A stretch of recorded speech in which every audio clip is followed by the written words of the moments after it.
नमस्कार दर्शकों, स्वागत है आप सभी का आप सभी के पसंदीदा कार्यक्रम में। मैं हूं आपके साथ शैलजा त्यागी। दर्शकों, आप सभी जानते हैं कि अगर किसी भी व्यक्ति को कोई परेशानी हो जाती है, कोई रोग हो जाता है, तो वो बहुत सारे ट्रीटमेंट तो अपनाता है, लेकिन कहीं ना कहीं उसकी उम्मीद तब थक जाती है, तब हार जाती है जब वो लगातार वो दवाइयाँ खा रहा होता है, जिससे उसे आराम तो मिलता है, लेकिन तब तक जब तक वो दवाई खाता है। लेकिन हम ये चाहते हैं आप लोग यूनानी ट्रीटमेंट जब अपनाते हैं, घरेलू नुस्खे जब अपनाते हैं, तो परमानेंट सॉल्यूशन आप लोगों तक पहुंच जाए। और सेहत और ज़िंदगी प्रोग्राम और हकीम साहब की एक जो मुहिम चली है, जिसमें हम अपने पेशेंट से मुलाकात करने जा रहे हैं, उनके घर, उन्हें देखने कि वो अपनी सेहत का ख्याल कैसे रख रहे हैं और कौन कौन से नुस्खे वो हकीम साहब के अपना रहे हैं।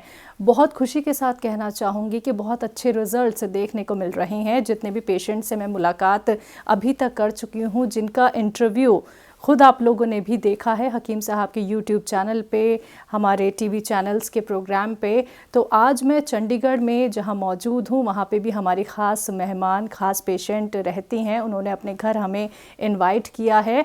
चंडीगढ़ का ये जो इलाका है वो है 38/C। यहाँ पे रहती हैं हमारी पेशेंट आशा कपूर जी, जिनसे हम खुद जानेंगे कि वो किस बीमारी से बहुत ज़्यादा परेशान थी, पीड़ित थी। क्या उनके अंदर उम्मीद जगी जब उन्होंने हकीम साहब के नुस्खे अपनाए, हकीम साहब की दवाइयों का इस्तेमाल किया, वो विश्वास उनके अंदर कैसे आया। बिना देरी किए मैं स्वागत करूंगी आशा कपूर जी की और जानते हैं उनसे उनकी सेहत का हाल। बहुत बहुत स्वागत है मैम आपका। शुक्रिया मैम, सबसे पहले तो बहुत बहुत शुक्रिया, आपने अपने घर हमें इनवाइट किया। मैम, आपको देखने का सौभाग्य हमें प्राप्त हुआ है। थैंक यू जी मैम, आप हकीम साहब से कैसे जुड़ी और आपको परेशानी क्या थी? 12-13 साल हो गए। मैं ना एकदम अपनी बेटी के साथ ना स्कूटर पे जा रही थी, तो उनका ना स्कूटर का पीछे से टायर फट गया और मैं सड़क पे गिर गई। ओहो। वो गिरी जब, तो एकदम अनकॉन्शियस हो गई। फिर वहाँ मुझे हॉस्पिटल में लेके गए, उन्होंने सारा देखा, सिर मतलब काफ़ी सिर भी फट गया था। ये इस घुटने का ना मेरा मतलब फ्रैक्चर हो गया था। वो फिर वहाँ उन्होंने मुझे 10 दिन रही, काफ़ी दिन रहे थे, तो उन्होंने यहाँ मेरा इसमें ऑपरेशन करके यहाँ स्क्रू डाला हुआ है जी। वो मतलब इस पे फिर इतना लोड नहीं पड़ता ना जितना चोट वाला जो है, इधर मेरा पूरा लोड पड़ता था। वो ज़्यादा इस पे लोड डलता था, तो फिर इस पे ना डलने के कारण इसमें मेरे को ना धीरे धीरे यहाँ दर्द शुरू हो गई। जब दर्द शुरू होनी तो मैंने गोली खा लेनी, फर्क पड़ जाना। काफ़ी साल मेरे ऐसे ही निकल गए। उसके बाद फिर अब ना एक दिन ऐसे हुआ कि मेरे को दर्द हुई, तो मैंने गोली खाई, मुझे कोई उसका असर नहीं हुआ। बेटे ने एक और गोली दे दी मेरे को रात को, भाई ये खा लो शायद इससे ठीक है। फिर सुबह भी थोड़ा सा मुझे फ़र्क पड़ा, लेकिन मतलब ज़्यादा नहीं। मैं धीरे धीरे जाके मैंने बाथरूम में अपना नहा के आई हूँ। धीरे धीरे जाके बाद में ना ऐसे करके टॉवल डालने लगी। ऐसे जैसे किया ना, तो यहाँ से मेरा ये चीज़ ऐसे हुआ कि जिसने ऐसे कोई कपड़ा निचोड़ दिया है, इस तरह हो गया ये सारा, मतलब ऐसे अकड़ गया बहुत ज़बरदस्त। मतलब ऐसे किया ना, तो ये जगह जो थी तो ये ऐसे ही मुड़ गई। तो मेरी चीखें निकल गई, मैं वहीं की वहीं रह गई। छुट्टी वाला दिन था, सैटरडे था, बच्चे सब सो रहे थे, तो मैंने आवाज़ ही ना निकले, मेरी आवाज़ कैसे आवाज़ मारूं, कोई सुने ही नहीं।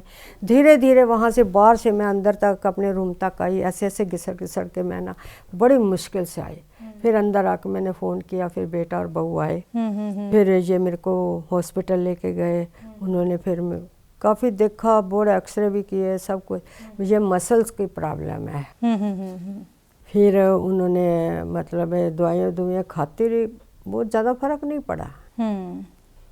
फिर ये 11 अगस्त की बात है। ऐसे मतलब धीरे धीरे थोड़ा सा फर्क पड़ गया। तो एक दिन एक साथ घर छोड़ के ना, एक घर बन रहा है हमारा इधर ही, इनका किसी मेरी फ्रेंड का ही था। तो हमने कहीं जाना था, उस दिन थोड़ा थोड़ा मैं चलना शुरू हो गई थी। तो उन्होंने बोला आज ना आपको किट्टी पे लेके जाना है। वो मैं तैयार होके किट्टी पे उनके घर तक ही पहुंचे, ये घर छोड़ के। तो वो कहते हैं, मैंने कहा क्या तोड़ लिया, क्या कुछ तोड़ा है? कहते आके अंदर देख लो। जैसे ही मैं गई हूँ, यहाँ पर भी फर्श है, सामने भी फर्श नज़र आ रहा है मुझे, लेकिन ये नहीं पता, लाइट नहीं थी। तो ऐसे गई हूँ ना, थोड़ा सा ही चली हूँ तो एक नीचे पूरा मतलब ये 4 फुट की नींव तोड़ी हुई थी, निकाली हुई थी उन्होंने। ओहो। मैं उसके बीच में ही गिर गई। जब उसके बीच में गिर गई, मेरे को कुछ पता ही नहीं है, अनकॉन्शियस ही हो गई। तो उनके लेबर लगे, सो 5 बंदों ने मुझे उसके बीच में से निकाल के फिर मेरे को हॉस्पिटल लेके गए। वहाँ पर उन्होंने सारे एक्सरे किए तो ये ना मतलब पैर का फ्रैक्चर हो गया। एक का फ्रैक्चर हुआ यहाँ घुटने के पास, तो एक पे यहाँ पे इधर का मांस फट गया। 8 तो उन्होंने मेरे एक्सरे किए, घुटनों के किए, पैरों के हर एंगल का किया, तो लेकिन बस वो हो गया। फिर उसके बाद काफ़ी दिन मतलब 1 महीना तो मैं व्हील चेयर पर रही। उसके बाद फिर वॉकर से चलना शुरू हुआ, फिर अब स्टिक से चलना हुआ। अब थोड़े दिन ही 5-7 दिन ही हुए हैं कि अब मैं थोड़ा सा स्टिक के बिना घर में ऐसे चल लेती हूँ, चल पा रही हैं आप। ये बड़ी तकलीफ झेली फिर वो आपने देखो, फिर मैं इतने दिन पड़ी रही, फिर दवाई खाते रहो, ठीक है, छोड़ देनी गोली किस दिन। और वो एलोपैथी आपको पता ही है कितनी स्ट्रांग होती है, साइड इफ़ेक्ट्स कितने हैं उसके। फिर ना बेटे को ने मुझे बताया, मम्मी आप इतने परेशान होते हो, और मेरे फ्रेंड है उनके मदर्स ने भी ऐसे मेडिसिन लिया, आप फ़ोन कर लो तो आपको दवाई। फिर मैंने फ़ोन किया हकीम साहब के यहाँ। हाँ, वो नंबर निकाल लिया था मैंने। ठीक है, आपके बेटे ने जो नंबर उसने मतलब बता दिया अभी ऐसे कर लो। फिर मैंने उसी नंबर में फ़ोन किया तो आपके वहाँ से बोले सारे, मतलब कोई डॉक्टर साहब भी होंगे। जी जी जी। तो उन्होंने फिर मेरी सारी स्टोरी सुनी। फिर उन्होंने मुझे कहते हैं भाई ये वाली दवाइयाँ आपको भेजते हैं, ये आप दवाइयाँ खाओ, इससे आपको फ़र्क पड़ जाएगा। जब से फिर मैंने मेडिसिन खानी शुरू किया है तब से मतलब कि धीरे धीरे मतलब मैं अब मेरे को देख लो 40 दिन हो गए मेडिसिन खाते हुए, आज पूरे 40 दिन हो गए। 40 दिन पूरे हो गए। तो अब मेरे को ये है कि 70% तो है मुझे फ़र्क है। तो लेकिन अभी ये चीज़ जो है ना, ये अब देख लो मैं नीचे वार्मर भी डाल के रखती हूँ, ये भी डाला हुआ है, मतलब कई बार मैं क्रेप बैंडेज कस के बांधती हूँ। फिर यहाँ से ये चीज़ है ना, ये मेरे को प्रॉब्लम कर रही है, अदरवाइज़ मैं ठीक हो आप। लेकिन मैम बहुत अच्छा लगा ये सुन के कि 40 डेज़ में 70% जो आपको आराम मिला है, वो वाकई में यकीन हम कर सकते हैं आपको देख के, क्योंकि आप बिना वॉकर के बिना स्टिक के अभी चल रही थी। और ये जो थोड़ी सी परेशानी मैम आपकी बची है, जो थोड़ी तो नहीं कहूँगी क्योंकि इसका दर्द आप ही समझ सकती हैं मैम, ये ज़रूर 100% ठीक हो जाएगी। 40 डेज़ में 70% अगर आपको आराम है तो मैं आप ही से जानना चाहूँगी, ये विश्वास है कि पूरी तरीके से पूरा ठीक हो जाएंगी? विश्वास मैं तो कईयों को बोलती हूँ। मेरी दिल्ली में 2 सिस्टर हैं जी, उनको भी वैसे ही, उनको भी घुटनों की प्रॉब्लम है। तो मैंने उनको बोला मैं अब आने वाली हूँ, दिल्ली जाऊँगी, मैं थोड़ी सी ठीक हो जाऊँ फिर। तो वो मैंने उनको बोला भाई मेरे को काफ़ी फ़र्क पड़ रहा है, आप अभी दवाई लो ये वाली, तो आपको भी फ़र्क पड़। मैम वो दवाई हम जानना चाहेंगे और हमारे दर्शक भी, जो आपने अपनाई, जिन्हें अपना के आपको 40 डेज़ में 70% आराम मिल गया है, तो वो दवाई कौन कौन सी हैं? जो 3 जड़ी बूटी है, ठीक है, एक गोंद सिया गोंद है जो एस केयर कैप्सूल, एक है एलो प्लस कैप्सूल। ठीक है, ये सारी दवाई आप खा रही हैं। ठीक है, चलिए बिना टाइम स्किप तो नहीं करती हैं, अच्छे से बिल्कुल रेगुलर जैसे जैसे परहेज बताइए, अब टोटली उस तरह परहेज कर रही हूँ। अच्छा, ठीक है। कोई वाई चीज़ नहीं खानी, जैसे चावल, माँ, राजमा और दही नहीं खाना। उस दिन के बाद मैंने इन चीज़ों को देखा तक नहीं। अरे वाह, चलिए एहतियात बरतनी बहुत ज़रूरी है मैम। और उम्र कितनी है आपकी, ये बताइए? मैं 77 बोल तो रही हूँ। अरे 77 हैं आप बिल्कुल नहीं लग रही। और ये बात मैं नहीं, हमारे व्यूवर्स जो आपको देख रहे हैं उन्हें भी इस बात पे यकीन नहीं होगा कि आप 77 हैं। आपके बेटे ने आपको दवाई बताई, उनके जो फ्रेंड थे, उनकी जो मम्मी थी, वो दवाई इस्तेमाल कर रही थी, उनका फीडबैक के ज़रिए आपने हकीम साहब की दवाई अपनाई, हकीम साहब से आप जुड़ी।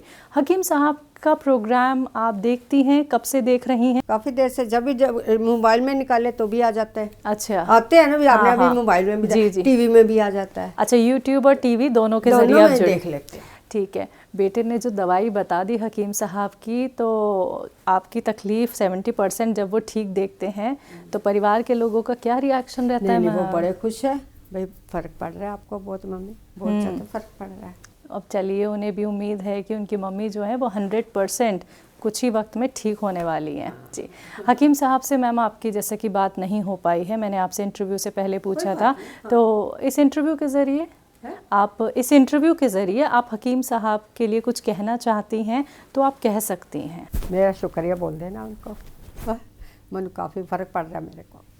मैम बहुत अच्छा लगेगा उन्हें भी ये सुन के, ये जान के। जैसे आपका जो टीवी पे आता है या मोबाइल में नंबर जो उनकी फ़ोटो के साथ नंबर दिया, उसी नंबर पे करके हम उनके साथ बात कर सकते हैं। बिल्कुल मैम, बिल्कुल। कोशिश जैसे आपने दवाई खाई और दवाई से भी कोशिश आपने की कि मैं ठीक हो सकती हूँ, ऐसे ही लाइव प्रोग्राम में आप कॉल करिएगा मैम, ज़रूर आपकी कॉल लगेगी। बहुत अच्छा लगा आशा जी आपको देख के, आपकी सेहत का हाल जान के।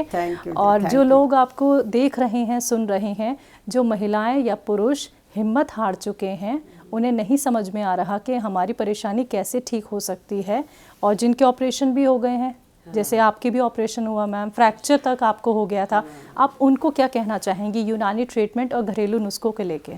मैं यही कहूँगी कि भाई ये आपके जो मेडिसिन है बहुत इफ़ेक्टिव है जी, बहुत जल्दी असर हो रहा है। नहीं तो मैं समझ नहीं रही थी कि मेरे को इतनी जल्दी फ़र्क पड़ेगा जी, लेकिन 40 दिन में एक एक दिन गिन के रखती हूँ मैं। अरे वाह। मैं 3 जनवरी से शुरू किया और अब 13 फरवरी है, तो पूरे 40 दिन हो गए ना। तो बहुत बहुत शुक्रिया आशा मैम अपना वक्त हमें देने के लिए। बहुत बहुत शुक्रिया जी। साहब मैं ठीक हो गई तो आपका शुक्रिया। बिल्कुल मैम, आशीर्वाद अपना हमारे ऊपर बनाए रखिएगा मैम। सही है।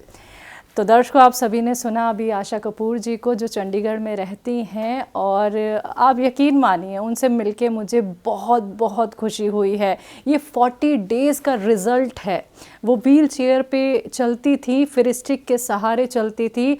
आज जो मैंने देखा है, जब मैं उनके घर में एंट्री कर रही थी, वो खुद चल रही थी, बिना व्हील चेयर के, बिना स्टिक के। तो यही मैं आप लोगों को भी कहना चाहती हूँ, आप भी ठीक हो सकते हैं, लेकिन उसके लिए आपको यूनानी ट्रीटमेंट, घरेलू नुस्खों से जुड़ना होगा। तो आज के इस खास कार्यक्रम में बस इतना ही। एक बार फिर से हाजिर होंगे एक और नए दर्शक के साथ। तब तक के लिए आप लोग अपनी सेहत का रखें ख्याल। मुझे दीजिए इजाज़त। नमस्कार।